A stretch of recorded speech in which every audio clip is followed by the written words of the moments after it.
주옵소서. 예수님 이름으로 기도하옵나이다. 아멘. 주님의 은혜와 평강이 여러분에게 임하기를 축복합니다. 오늘은 맥주 감사 주일이기도 합니다.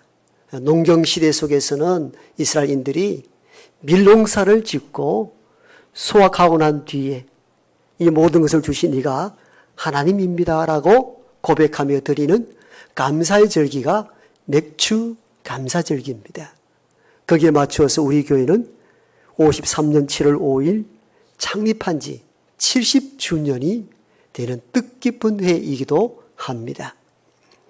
인생의 나이 70을 고희다 이렇게 표현하죠. 이는 당나라 두보의 시에 나오는 용어라고 합니다. 두보는 자기 시에서 인생 70에 대해서 이렇게 고백을 했다고 합니다. 인생 70 고래희라. 인생 70은 복이 드물다 이런 뜻을 가지고 있습니다. 그래서 인생 70 고래희에서 줄임말로 우리는 70을 고희라 이렇게 말하죠. 즉 평균 나이가 수명이 많지 않을 때 70을 산다는 것은 아주 복이 드문 일이라는 것입니다. 그게 고희의 의미이죠. 그런데 지금 70 어떻습니까? 거의 청년입니다. 우리 동네 시골에 가면은 청년 회장이 70대입니다. 80쯤 되면은 모임에 커피를 탑니다. 100세가 되셔야 조금 대접을 받죠. 지금 7, 80 고희 드물지 않습니다. 아주 흔합니다. 우리 교회도 청년들 흔합니다. 그러니까 70은 이제 고희라 말하지 않아야 됩니다. 그럼 70을 다른 용어가 있나요? 제가 다른 자료집을 찾아보니까 70을 우리가 일반적으로 고희로 많이 사용하는데 다른 용어가 있는데 이는 종심입니다. 종심은 공자가 논어에 썼던 시의 한 구절 가운데 나타납니다. 오늘 자막 가운데 있죠. 70이 종심소유 불유구라. 70은 마음이 허용하는 대로 할 수 있대. 법도를 넘지 않는다. 이 뜻이 70이 종심소유 불유구라 합니다. 여기서 줄임말이 종심인데 종심은 마음이 가는 대로 하되 법도를 넘지 않는 성숙을 의미합니다. 그러니까 오늘날 70이 되었을 때에 고희라 하는 것은 지금은 맞지 않습니다. 왜? 드문 나이가 아니고 흔한 나이이기 때문에 오히려 70을 종심이라 하는 것이 옳습니다. 인생의 성숙기가 온 거죠. 마음이 가는 대로 하지만 법도를 넘지 아니하는 성숙기에 든 나이가 70이기 때문에 고희 견전보다 종심의 의미가 훨씬 크다 할 수 있습니다. 그래서 고희를 앞으로 종심, 고희잔치를 볼 때 고희연이 아니고 종심연이 훨씬 뜻이 옳다 이렇게 여겨집니다. 내 개인적 견해입니다. 그리고 성경에서의 70이라는 숫자는 완전수를 의미합니다. 회복을 말할 때 70을 주로 사용합니다. 야곱이 가나안 지역에 너무 피난하고 가뭄으로 먹고 살 일이 없자 아들 요셉이 있는 총리 애굽으로 넘어갑니다. 거기에 성경의 기자는 그때 애굽의 식솔들을 전체 70명이다 이렇게 성경은 언급합니다. 이 70명은 가나안 지역에서 애굽으로 갔던 정확한 숫자가 아니라 성경 읽어보니까 애굽에 이미 있었던 요셉의 아들을 포함해서 70이었더라 이렇게 기록합니다. 그러니까 70에 대해서 히브리 민족들이 의미를 둔 것으로 보여집니다. 이 70여 명이 애굽에 감으로 거기서 히브리인들 이스라엘 공동체가 형성이 되죠. 그러므로 70은 회복과 새로운 전환의 때를 의미할 때에 성경은 70이라는 숫자를 종종 사용합니다. 70 숫자를 또 다른 데서 찾아볼 수가 있죠. 그건 바벨론으로 포로로 잡혀갔다가 돌아온 때가 70년이었죠. 회복과 새로움의 때를 말할 때 이스라엘인들은 주로 70을 씁니다. 그러므로 오늘 우리 교회가 70주년을 맞았다는 것은 대단한 의미가 있는 줄 믿습니다. 목사님 70주년 그리 요란스럽게 합니까? 그렇게 이야기할 수 있는데 70이라는 수의 개념을 정확하게 알고 있다면 그럴 수 없습니다. 70은 대단히 중요합니다. 즉 인생의 나이로 봤을 때 70도 종심이라 마음이 가는 대로 하되 법도를 넘지 아니할 줄 아는 나이, 그 성숙의 때를 의미하고 성경적으로 70을 봤을 때도 회복과 새로운 전환을 의미한다면 대구 세성교회 70주년은 대단한 의미를 지니고 있습니다.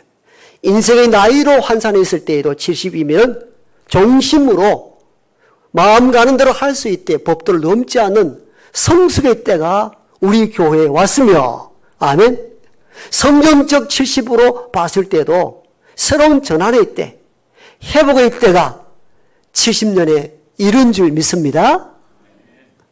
이런 뜻깊은 맥주 감사절기와 또 우리 교회 70주년을 맞이하면서 다시 교회를 한번 생각해 봅니다. 왜냐하면 오늘은 70주년 교회 창립일이기 때문입니다. 왜 교회를 다시 생각해야 하는가 하면 오늘날 교회가 위기에 봉착해 있기 때문입니다. 큰 위기에 임했습니다. 우리는 아무리 이 위기를 말해도 위기를 체감치 못하잖아요. 그러나 실제적으로 굉장한 기독교의 위기가 왔습니다. 그 위기의 첫 번째 원인은 교인 수의 감소입니다. 우리나라에도 출생 수가 한 명이 되지 않습니다. 0.7명 그렇게 말합니다. 급격한 인구 감소로 인한 교인 수의 감소도 그 절벽을 맞이하고 있습니다.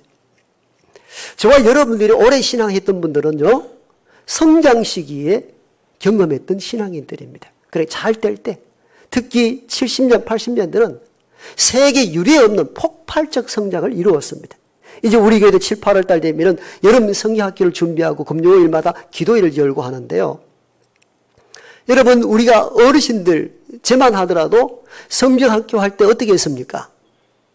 그냥 북치고 동네 한 바퀴 돌면은 동네 아들 교회에 다 몰려 들어왔어. 그때 성경학교 일주일 했습니다. 시골에서는 그때 간식거리가 있나요? 감자 삶아내고 옥수수 삶아내고 그래 일주일 집사님들 헌신으로 일주일 내내 성경학교를 은혜 가운데 마쳤거든요. 여러분 지금 어떻습니까? 노트북을 준다 해도 잘 안 나옵니다. 그만큼 어려운 시기에 봉착했고 머지않아 한국의 교회들이 텅텅 비게 될 날이 머지않아 올 것입니다. 자연적 감소, 기독교 종교활동 인구의 감소는 교회의 생존 자체를 위험에 빠뜨리게 될 것입니다. 우리가 잊지 말아야 됩니다. 이게 그래서 위기인 거죠. 두 번째 교회의 위기는 분쟁과 다툼이 끊이지 않는다는 아픔입니다. 여러분 어제 모 방송국 뉴스를 보셨습니까? 서울에 있는 어떤 교회가 양쪽에 싸움이 붙었는데 경찰이 와서 뜯어말릴 정도로 격화된 싸움, 그 영상으로 다 잡혀 노출되었습니다. 경찰들이 압수한 물건 보니까 상대를 마비시키는 태저건이 막 교회에서 막 나옵니다. 그건 도둑놈 잡을 때 하는 거거든요. 살인 강도할 때 경찰들이 쓴 태저건을 교회의 식구들이 와서 상대를 적으로 여기고 쏜다는 겁니다. 얼마나 수치스럽고 목사로 부끄러운 일인지. 여러분 이런 분쟁과 다툼이 한국 교회를 망하게 하고 있습니다. 여러분 어떤 일이 있다 할지라도 때로는 내가 죽고 내가 손해를 본다 할지라도 교회를 살려야 합니다. 다 자기야 살려 하다 보니까 내 주장을 상대에 굴복시키려 하다 보니까 폭력적 사태, 분쟁과 다툼이 끊이지 아니함으로 말미암아 뜻 있는 기독교인들은 교회를 떠나고 있고 젊은 청년과 아이들은 그런 모습을 보면서 내 자식만큼은 이런 험한 걸 보이지 않아야 된다며 다 교회를 떠나게 만듭니다. 얼마나 큰 아픔인지요. 한국의 모든 교회들이 이런 진통을 겪고 있습니다. 그렇지 않아도 기독교 인구가 감소하는데 우리는 이 위기를 감지하지 못하고 서로 헐뜯고 분쟁과 다툼으로 말미암아 교회가 엉망진창되고 있다는 것, 주님을 또다시 십자가 못 박는 일들을 거듭거듭 하고 있다는 것, 교회의 위기입니다. 세 번째 교회의 위기는 아주 본질적인 문제에 있습니다. 교회 밖에 구원이 있다면 교회가 필요한가에 대한 근원적인 질문입니다. 여러분 이 메시지를 정확하게 눈을 부릅뜨고 들어야 합니다. 제가 이렇게 묻습니다. 누구든지 예수를 믿으면 구원을 얻습니까? 아멘입니까? 그렇다면 예수를 믿는 어느 곳이든 구원이 가능합니까? 왜 대답하지 않습니까? 그리스도 예수를 믿는다면, 구원이 우리에게 임한다면 예수를 믿는 어느 곳에든지 구원이 가능합니다. 이건 성경적입니다. 그럼 무엇이 문제인 줄 아세요? 목사님, 그러면 교회가 필요합니까? 이 질문이 나옵니다. 즉 이것이 무교회 사상의 출발점입니다. 교회 밖에서도 내가 예수 그리스도를 믿을 때에 구원이 내게 일어난다면 구태여 분쟁하고 다투고 싸우고 찢고 볶는 교회에 머물러 있어야 될 이유가 있느냐는 겁니다. 무교회 사상은 교회의 근간을 흔드는 원론적인 질문입니다. 오늘날 통계를 보면은 가나안 성도, 거꾸로 안 나가 성도, 교회는 나가기 싫다.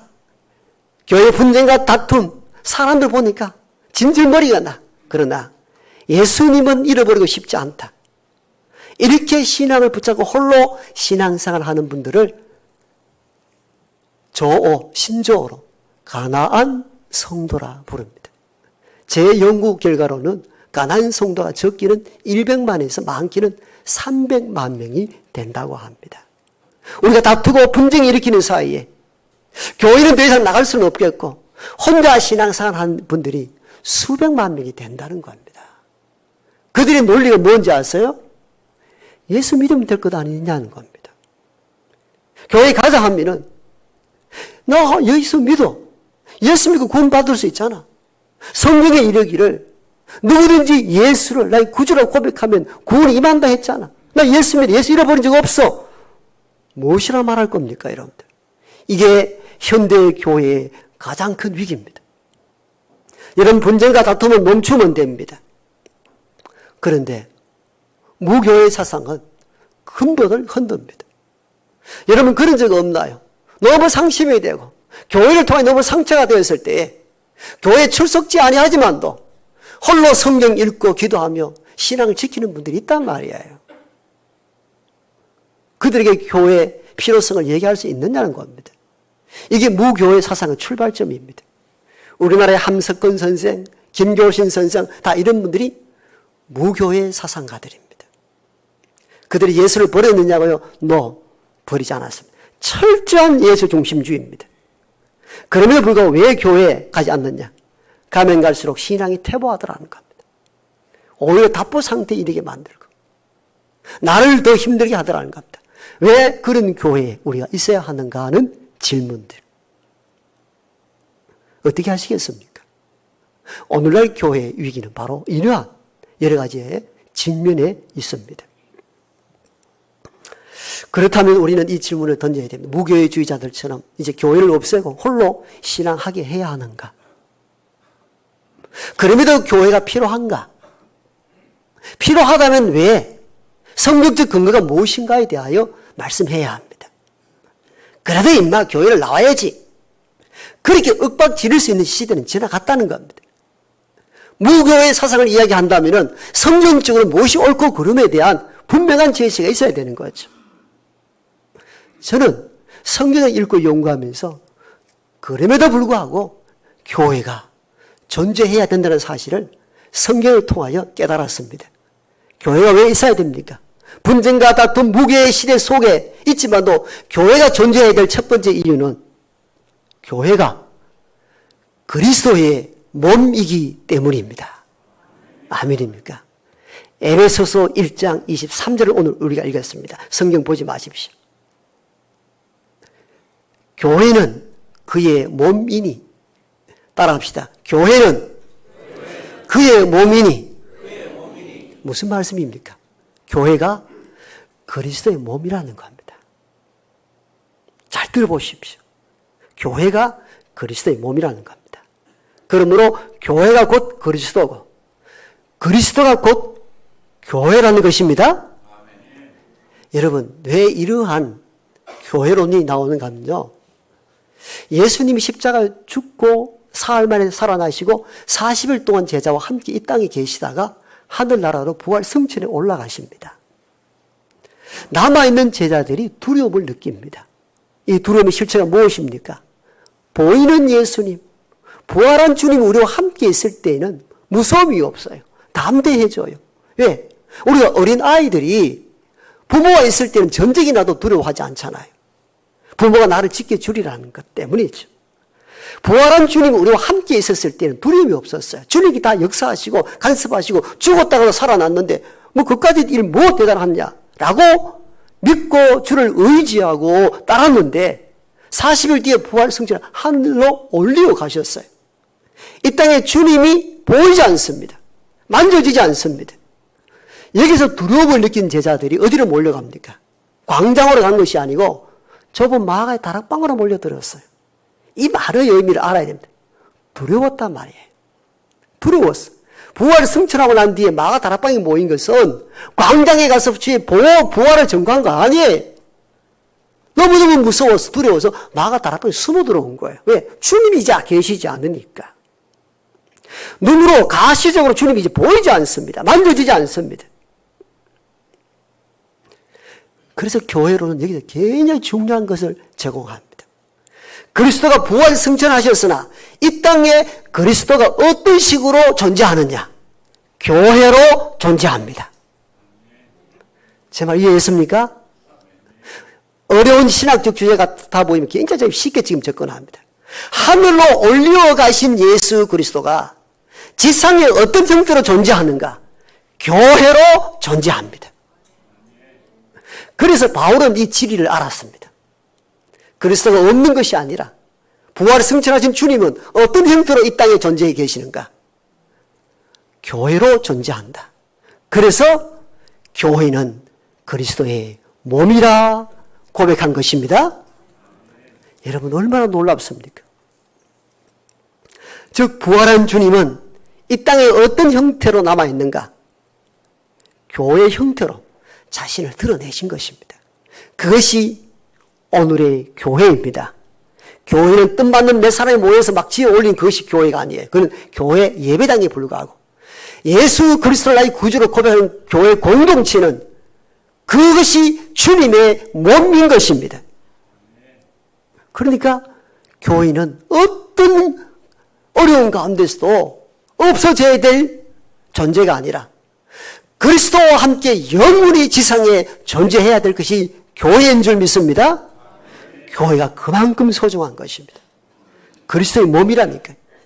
그러므로 우리가 교회를 함으로 폄하하고 교회 앞에서 함으로 하는 모든 일들은 곧 몸된 그리스도의 행하는 일들로 여겨야 합니다. 오늘 우리가 두려움 없이 교회에 대해서 폄하하고 교회에서 분탕 짓고 싸움하는 이 이유는 교회가 그리스도의 몸이라는 인식을 놓쳤기 때문입니다. 그리스도 앞에 그럴 수 있습니까? 그리스도 자신에게 분쟁하고 다툴 수 있습니까? 없죠. 그런데 우리는 교회가 그리스도의 몸인 인식을 알지 못한 채 살아왔기 때문에 교회에서 온갖 일을 다 저질리고도 회개할 줄 모르는 이유가 여기 있습니다. 다시 말씀합니다. 교회는 그리스도의 몸이십니다.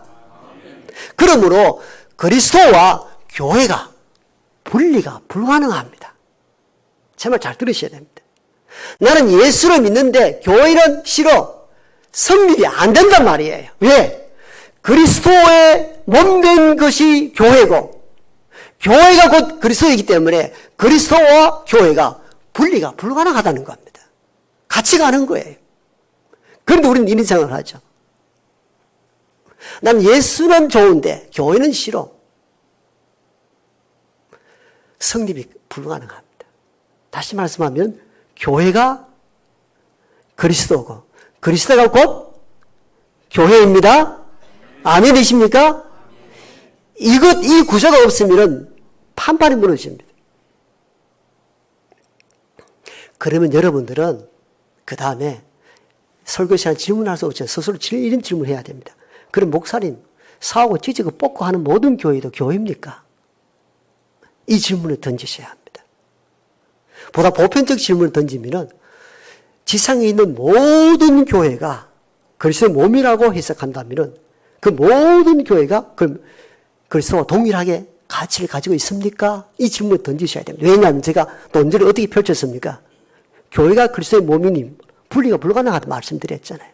그럼 지상에 있는 모든 교회가 그리스도의 몸으로 받아들여도 됩니까? 이 질문을 하셔야 되는 거죠. 단답형으로 답변하면 그렇지 않습니다. 그런데 여러분들은 혼란스럽죠. 교회가 그리스도의 몸이라고 정의하고 두 번째 질문, 그럼 모든 지상의 교회가 그리스도의 몸입니까? 이렇게 질문해서 난 또 아니라고 답하거든요. 목사님 도대체 뭘 말씀하시는 겁니까? 혼란스럽죠. 단순합니다. 생각하면. 모든 교회가 그리스도가 아니라는 것은 그리스도에 의존하지 않는 교회, 그리스도의 말씀에 근거하지 않는 교회는 교회일 수 없습니다. 단지 교회의 형태를 유지했다 뿐이지 성경적 교회는 아닌 것입니다. 그리스도에 의존되지 아니하고 그리스도의 말씀에 근거하지 않는 교회가 어떻게 교회일 수 있습니까? 그건 이름만 교회일 뿐 성경적 교회는 아닌 것입니다. 참 교회는 그리스도에 의존해야 되고 참 교회는 말씀에 의존해야 참 교회인 줄 믿습니다. 여기서 교회가 그리스도의 몸이라 했을 때 그 교회 정의는 바로 그리스도와 연관된 교회, 그리스도 말씀에 의존하는 교회를 한정하여 하신 말씀입니다. 그런데 우리는 말씀 없는, 말씀과 상관없이 온갖 죄를 범하면서도 우리는 이렇게 말합니다. 신성한 교회에서 어떻게 이렇게 이야기합니다. 오해하지 마십시오. 그런 교회는 신성한 교회, 참된 교회가 아닙니다. 이미 주의 성령이 떠난 교회, 조직만 남아있는 교회일 뿐입니다. 우리가 교회에 대한 바른 이해가 설 때에 신앙에 굉장한 도움을 줍니다. 오히려 우리 위기에 빠뜨린 것 같다고 그렇지 않습니다. 참 교회에 대한 이해를 바르게 가질 때에 교회에서 어떻게 살며 어떻게 행동해야 될 것인가 답을 얻을 수 있습니다. 우리 교회론에 대한 분명한 관점이었기 때문에 교회에서 마음대로 막 합니다. 막 소리도 막 지르고 막 싸우기도 하고. 여러분 예수 앞에 그럴 수 있습니까? 교회가 그리스도의 몸인데. 그러므로 교회가 좀 부족하고 연약하다 할지라도 몸된 그리스도의 교회는 지상에 영원히 존재해야 된다는 사실을 깨닫는 저와 여러분 되기를 축복합니다. 두 번째, 이런 어려움 속에서도 교회가 꼭 필요합니까? 예, 필요합니다. 왜요? 교회만이 유일하게 구원을 선포하고 구원받는 자를 양육하고 성숙시킬 수 있는 지상에 남아있는 유일한 기관이기 때문입니다. 여러분, 교회가 아니고 어디에서 구원을 선포하며 어디서 믿는 자를 양육하고 키워낼 수 있는 세상에 모임이 있습니까? 교회 아니고 어떤 것도 없습니다. 그러므로 교회가 좀 어렵고 힘들다 할지라도 교회가 아니다 말할 수 없는 이유는 유일한 구원의 처소요, 양육의 기관이기 때문입니다.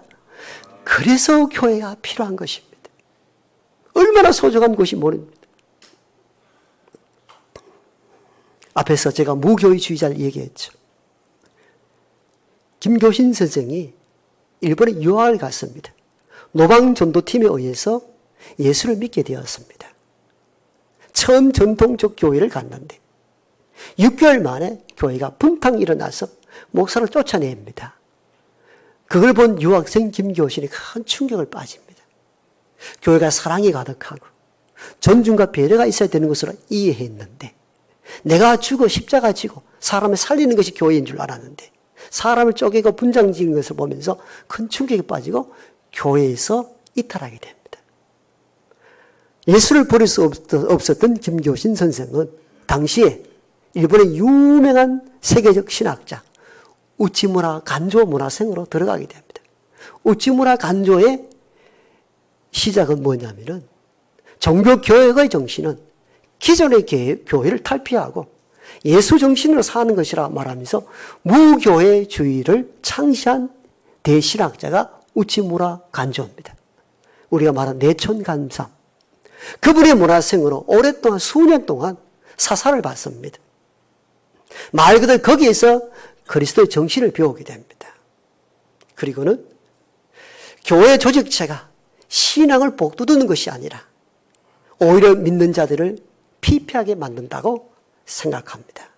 그리고는 완전히 교회를 벗어나서 한국에 돌아와 성서조선 월간지를 발행하고 철저하게 예수 정신을 살 것을 교회 중심이 아니라 예수 중심으로 그래서 탈교회, 무교회를 주장한 인물이 김교신 선생입니다. 한국의 교계는 무교회를 주창한 김교신을 약간 이단시합니다만 제가 본 김교신은 사상이 뚜렷하고 예수의 정신으로 살았던 위대한 사상가이며 기독교 선각자입니다. 그가 교회를 탈피했던 이유가 그 지점에 있습니다. 교회에 들어오면 들어올수록 더 힘들게 하더라는 거예요. 교회 조직체가 숨통을 조이더라는 겁니다. 그래서 홀로 성서를 읽고 홀로 성경을 이해하고 그리스도 정신으로 살겠다는 겁니다. 여러분 그 사상이 대단합니다.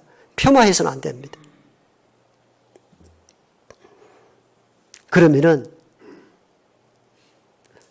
저는 그 무교의 사상을 연구하면서 이런 질문을 던졌어요. 그러면은 글을 읽지 못하거나 글을 읽어도 성경의 깊은 심오한 뜻을 해석하지 못하는 우둔한 백성들은 어찌해야 합니까? 어떻게 해야 합니까? 홀로 성경 읽지도 못하고 홀로 해석도 못하는데 사실 여기에 무교회 사상의 한계점이 드러납니다. 그래서 당시의 자료를 보면은 무교회 사상에 대한 비판적인 요소가 이 부분입니다. 그럼 무교회 좀 하려면은 지성인들, 배움이 뛰어난 사람들은 홀로 신앙이 가능하지만도 대부분 무학자이며 배움에 궁핍한 일반 민중들은 스스로 어떻게 깨달아 알 수 있습니까? 알 수가 없습니다. 그렇지 않습니까? 누가 깨달아 알게 하십니까? 스스로가? 스스로 무슨 능력으로? 그런 사람은 아주 예외적입니다. 그래서 당시에도 무교의 사상에 대한 비판 가운데 하나가 무교인은 아주 지성인들을 위한 사고이지 일반 평민들에게는 유익하지 않다 이렇게 판단을 내립니다. 저는 정당하다가 봅니다. 우매한 백성들을 그리스도로 알게 하고 그리스도 가운데 살게 하고 믿음 가운데 양육한 것은 개인의 흩어져 있는 신앙이 아니라 교회 공동체를 통해서만이 가능하다는 겁니다. 그래서 지상에 여전히 어려움이 있고 또는 타락된 면이 있다 할지라도 교회는 여전히 살아 있어야 합니다. 교회가 아니고는 누가 구원을 선포하고 누가 양육하며 어머니 품처럼 품고 그리스도인을 장성한 분량에 이르게 할 수 있느냐는 겁니다. 이 세상의 유일한 양육처는 교회밖에 없는 줄 믿습니다. 여러분 교회가 아니고 어디에서 이걸 가르치십니까? 없습니다. 그래서 교회가 얼마나 필요한지 몰라요. 종교개혁자 칼빈은 교회에 대하여 이렇게 말합니다. 교회는 믿는 자들에게 어머니와 같은 존재다. 아멘. 교회는 믿는 자들의 어머니와 같은 존재다. 좀 더 쉽게 풀이하면 교회가 왜 필요한지. 여러분, 콩이 어떻게 자랍니까? 처음부터 알맹이가 뭐 쑥 올라옵니까? 콩은 콩깍지의 보호를 받죠. 거기서 영양분을 받아가지고 콩깍지 안에서 자라서 알맹이가 되고, 완숙한 알맹이가 됐을 때에 껍질은 벗겨지고 사라지고 알맹이가 남습니다. 우리는 그때 껍질 뭐 아무 쓸모도 없는데 태어날 때부터 여기 왜 영양분을 주노? 껍질을 확 잘라내면 알맹이는 어떻게 자랍니까? 교회에 대한 이해를 이렇게 할 줄 알아야 합니다. 또는 껍질이 쓸모없는 것 같아 보여도 콩이 연글 때까지 보호하고 영양분을 주는 것이 콩껍질의 역할입니다. 지상의 교회가 때로는 타락한 모습이 있다 할지라도 그래도 참 교회로 계속 남아 있어야 될 이유가 여기에 있습니다. 교회 아니고 그리스도의 풍성한 은혜와 자비, 훈육을 누가 체계적으로 가르칩니까? 교회밖에 없는 줄 믿습니다. 다만 우리는 이 교회를 너무 신성시한 나머지 말씀에서 어긋남에도 불구하고 교회, 그래서는 안 되고 그때는 철저하게 교회가 회개해야 합니다. 우리가 하나님 앞에 불충했던 것들, 우리가 복음을 전도해야 될 시기에 분쟁과 다툼으로 오랜 세월 시간을 낭비했을 때에 철저하게 눈물 흘리며 통곡하며 아파하고 참 교회를 만들려고 애를 써야 합니다. 어물쩍 넘어가지 말라는 것입니다. 나를 죽이고 자신의 십자가에 못 박고 그리스도의 몸된 교회를 위하여 어떻게 교회를 살릴 수 있을 것인가 아파하고 기도하며 고민할 줄 알아야 합니다.